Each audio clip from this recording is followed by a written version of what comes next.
Kepolisian daerah Bali melaksanakan operasi Cipta Kondisi yang bertujuan untuk memberikan rasa aman dan nyaman bagi masyarakat pada jam kerja maupun di jam-jam rawan terjadi kejahatan.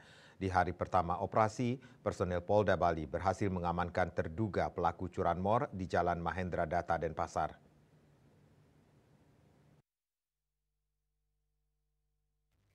Terduga pelaku yang diamankan pada saat personel melaksanakan pemeriksaan kendaraan, pada saat diberhentikan pelaku nekat menerobos dan menabrak sepeda motor di depannya sehingga personel Polda Bali mengamankan dan melakukan pemeriksaan terhadap kedua terduga pelaku tersebut.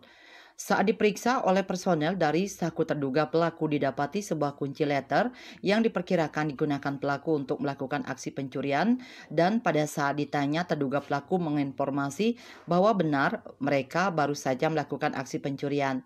Selain itu, saat dilakukan pemeriksaan motor yang dibawa oleh terduga pelaku, didapati kuncinya longgar serta terdapat 4 buah plat dengan nomor yang berbeda dan minuman keras berjenis Amer di dalam jok terduga pelaku.